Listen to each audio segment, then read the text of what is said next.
You're listening to Don't IEP Alone with special education advocate Lisa Leitner. For more information about Lisa, the IEP Toolkit, and more ways we can help you in your process, go to adayinourshoes.com. Now back to the show with your host, Lisa.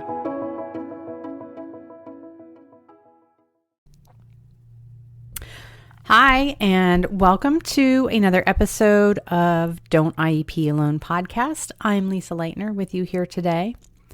By the time this gets published, it'll be, a little while. Feeling a little bit somber today because yesterday we learned that one of my son's former schoolmates, he just graduated in June, but he unfortunately passed away over the weekend, and it was sudden and unexpected. And he, I don't want to say thankfully, but he died peacefully in his sleep. So, if there's anything positive to say, we can say that we at least think he didn't suffer. But now that I've had that news, been sitting with it for 24 hours, it's a lot. And, give your kids that extra hug. And just by coincidence, yesterday I crashed my site when I was trying to do something, adayinourshoes.com. I crashed it and it wasn't accessible. And if it was going to happen, it's, I guess, good that it happened yesterday, because it was just like, so what, yeah, my site is down and that sucks, but, that's not a real problem. Because it's all about perspective. So anyway, give your kids an extra hug today. Be thankful for who they are. Don't take anyone for granted. I had that discussion with my younger son yesterday on the way home from practice. And we had just been arguing with, he and his brother haven't been getting along lately. And so I just said to him, don't take him for granted. None of us is guaranteed a tomorrow, and things happen. So anyway, let's move on to IEEs, which is Independent Education Evaluation. It is a provision of IDEA. This is our last in the series about IEP evaluations. So please listen to episodes 1, 2, and 3 if you haven't already.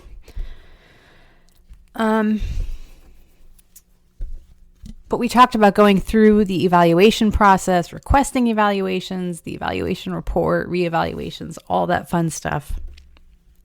But let's say you get to that evaluation report meeting or reevaluation report meeting, or you're reading the report, whatever, and you do not agree with it. You do not agree with their findings. That is when you consider requesting an independent education evaluation, or IEE. Now, let's be clear. I want to clear up any myths and kind of urban legends that float around regarding IEEs, because they are numerous. One of the biggest urban legends is that you have a right as a parent, that you have a right to an IEE. You do not have a right to an IEE. You have the right to ask for one. The school does not have to give you one. Now, what is an IEE? In addition to it being an independent education evaluation, which you understand why I keep saying IEE, it's just that. It's having an independent evaluator assess your child because you do not agree with the report of the school's evaluations. The most common one, and I don't have any data to support this, but anecdotally, I can tell you the most common one that I ever talk about with parents is, the slang term for it is a neuropsych, which is just kind of short for a neuropsychological evaluation. They are done by a neuropsychologist. I have information about them on my blog, adayinourshoes.com. The second most common one that I've heard parents talk about and request is an educational psychological evaluation or an ed psych eval. My own son has had an IEE, but he had a feeding eval. And the only reason that we went the IEE route, and the school district was very agreeable, I didn't have to push on this, is because they didn't have someone on staff to do a thorough feeding eval. And they agreed that he needed a feeding eval, and that was kind of done from the get-go. It wasn't a matter of me getting a report and disagreeing with it. It was, hey, his feeding skills need to be assessed, and the school district said, you're right, but we don't have anyone. And that one was relatively inexpensive. I should add that a neuropsych around here, and I'm in the Philadelphia area, around here you're going to pay $5,000 to $7,000. So this is why this is something that needs to be considered seriously, thoughtfully, intentionally, and so on. Because the truth is, right, like we would all love to have a neuropsych on our child, because a good neuropsych they're just so amazing. And I've had so many parents say, oh my gosh, this is the first time that someone has really understood my kid and really gets him. They're fantastic reports. They're chock full of really nitty gritty information and recommendations. But that doesn't mean that the school district should just hand them out to everyone who wants them, because that's a lot of money. You can also check your insurance plan to see if it's covered. It might be. And that might be a route for you to take. You can also sometimes, and I don't want to mention any specific universities, but I do know that here in Philadelphia, there was a university, and they were, what were they doing? They were training graduate students or PhD candidates or something. And so they were looking for kids who wanted, or whose parents wanted them to have a neuropsych, and they were doing it at really reduced cost. It was like $1,000 or $1,500 or something like that. And it was a PhD candidate working with their advisor. And that's why they were doing it at such a reduced cost. And that was, I'll just say, it's the university here in town. Their colors are red and white, and they're in North Philly. But I don't want you to bombard them with information or with requests if they're not currently doing them. But, you can look around at your local colleges, universities, for people who have PhD programs in this, and see if maybe they do something similar. That might be a way to get one. So when you request an IEE, and so this is if you learn nothing else from this podcast, I want you to heed this information. And that is, if you request an IEE and the school district is of the opinion that they are justified in declining that request, they are required to file for due process. It's written into IDEA. If a school district is going to decline a parent's request for an IEE, they are required to go to due process and defend their evaluations. A lot of parents don't know this. And so when you combine that bit of truth, that little truth bomb, when you combine that with parents thinking that they have the right to an IEE, you can see the chaos that it would cause, right? Because parents file, they request an IEE, and the school district says no, and they send you the paperwork, and it says, nope, we're declining your request, and oh, by the way, we filed for due process. That catches many parents off guard. And in fact, there's another little group that I work with. I don't want to give the name of them either, but it's a nonprofit group, and we help parents with their IEPs. And someone else on the IEP committee with me said something to the effect of, well, all these kids need an IEE. And it's like, no. We don't want to be giving the advice that every parent should request an IEE, because that's what happens, is that parents are shocked because a few days later they get this thing in the mail that says, hey, nope, you can't have the IEE, and, lawyer up and buckle up because you're going to due process. Because the other piece of that is, at least here in Pennsylvania, once you receive that PWN, and I have another episode on PWNs, but once the parent receives that PWN or NORAP that says no IEE and we filed for due process, that parent has 10 days to decide what they're going to do. And 10 days is not a lot of time to make that decision of, am I going to pay an attorney and fight this in due process? Right? There are things that you can do as a parent to strengthen your argument for an IEE. I've given a lot of those tips in the first 3 episodes. And again, it's, I'll revisit one of them, and that is to not request specific assessments. Because if you request a specific assessment and they do that assessment, and let's just say it's some kind of reading assessment or an ADOS, right? An ADOS is a diagnostic tool for autism. Let's say they do the ADOS and it says no autism, and you requested that.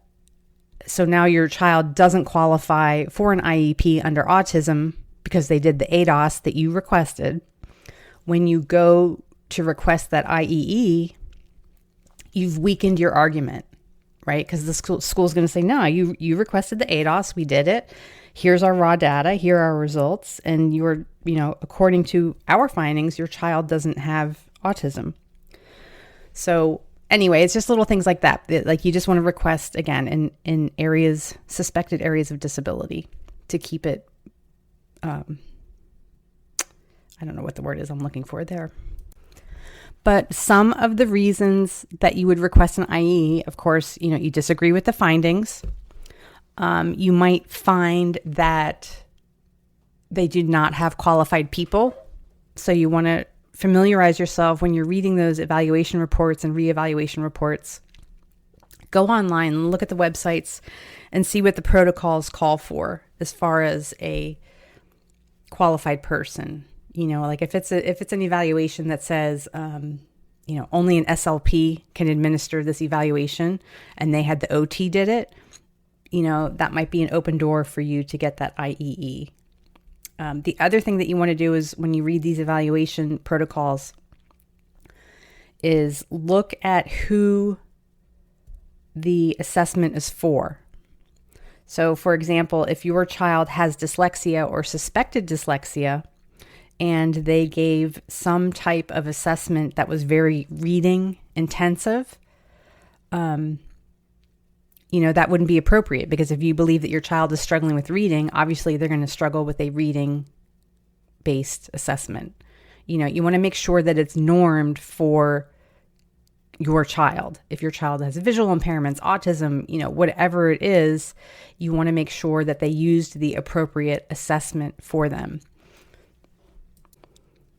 Now, once you get an IEE, let's say your school district agrees to it, and you get this IEE, keep in mind that the school district only has to consider the information presented to them by an outside evaluator. This is why it's kind of better to, some advocates believe, and I'm not sure where I actually fall on this, it depends on the situation, but some will say, get the school district to pay for the IEE rather than doing it on your own, even if you have the means to do that, because they're more likely to heed the information in an evaluation that they paid for. I have, just through 10 or 12 years of experience, I have not found that to be the case. I'm genuinely surprised at how many school districts agree to an IEE, and the IEE makes a ton of really solid recommendations, and the school says, yeah, well, we're not doing that. Again, I'm really surprised at how often that happens. I also have a podcast episode here and you can look for it in the old listings, that I did with an attorney from out in Doylestown. And he talks about doing a unilateral IEE. And that is, you go ahead and do the IEE and then request that the school pay for it. And his strategy is that, well, if you have an IEE that very much differs, the information is very different from what the school district evals say, then you've really made the case that an IEE was warranted, right? Because the information is so different. So it makes sense that they got it wrong. Again, this is not something to be entered into lightly. Be thoughtful about it. It's not one of those things that you should just read your eval report and be like, that's it. I'm going to send an email and request an IEE. You need to be thoughtful and intentional in your argument. So if the school district only has to consider the information, what's the point, right? I get that a lot. Like, well, why bother? Well, for one, if you can get the school district to pay for it, I think that more information is always good. The other piece of it is that if you have an IEE report, that is going to strengthen your argument should you go to mediation or due process. So if we could play out a scenario where, okay, you do the school evals, and you don't agree with them. You request an IEE, school district says yes, you do that IEE. The IEE findings are very different from what the school found. Not very different, but more. They can be very different. So let's just say this. So the IEE is very different. It makes specific recommendations. These IEE reports will often make specific intervention recommendations. So now you're thinking, okay, cool. I have this IEE report in hand. Now I know exactly what my child needs. I'm going to hand this report to the school district, and they're going to say, they're certainly going to say yes after seeing this report. And the school district still says no. Now, if you've been following me for a while, you know that I don't generally make it a practice to try to figure out why people do the things they do. So I don't know why a school would look at an IEE report with specific recommendations and say no, right? They don't have the money. They don't have the staff. Who knows? I do believe that there's a piece of it that is that they look agreeable to some degree because they agreed to your IEE, but they also, sometimes it feels like a game of chicken where they know that you have this information now, but are you really going to go through with it and file for due process if they say no? Because a lot of parents won't, right? A lot of parents will just assume that an attorney is too expensive. They may not know that in some cases you can recoup your attorney fees from the district, things like that. So sometimes it really can feel like a game of chicken where they're just saying, yeah, now you have this information. Let's see if you're really going to go all the way and get this for your child. How you proceed, of course, is up to you. I always recommend to parents that they at least explore all the options. And by that, I mean read up on and learn what it's like to go to mediation.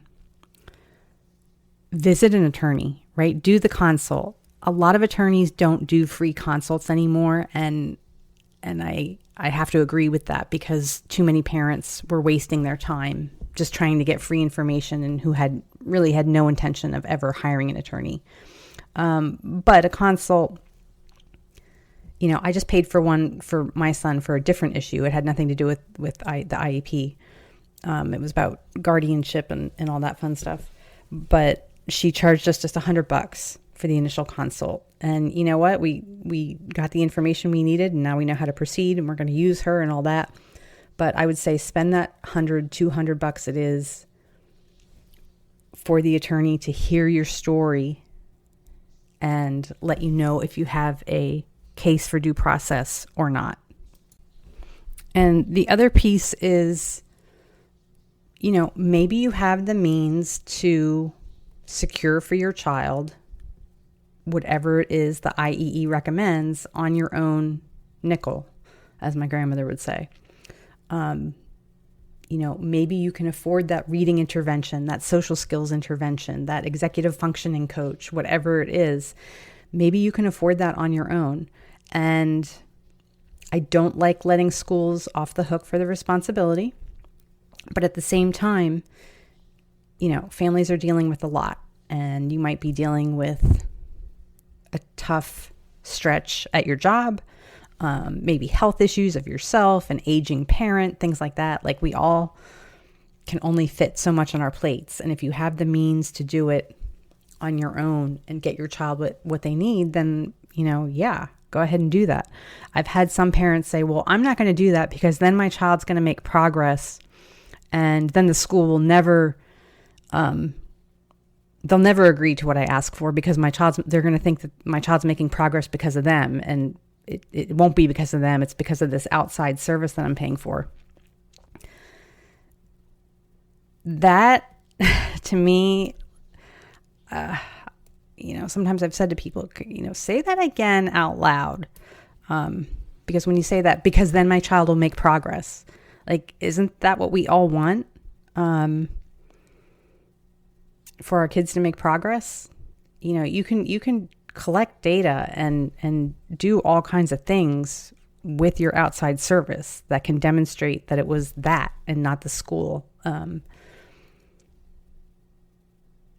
Sometimes we have to choose our battles. So I know if I had, that's my Powerball dream, which I just didn't win again.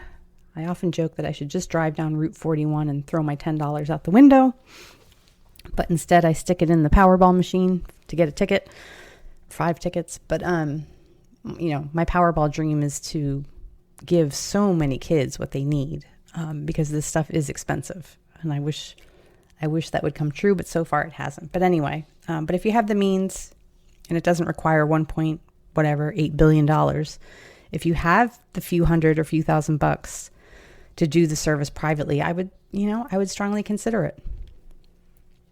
All right. I am going to drop a link in the show notes about how to request an IEE and all that other good stuff.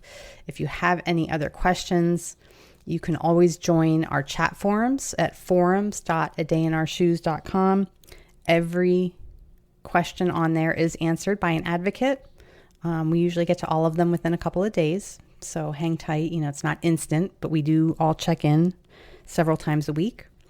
But you can make an account there and, ask your question.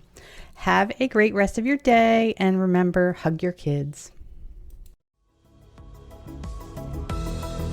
Thank you for listening to Don't IEP Alone with special education advocate Lisa Leitner. We're so glad you've joined us and would love to connect with you outside of the show. For more information about Lisa, the IEP Toolkit, and more ways we can help you in your process, go to adayinourshoes.com. From self-care tips to common IEP mistakes, there's even more to explore.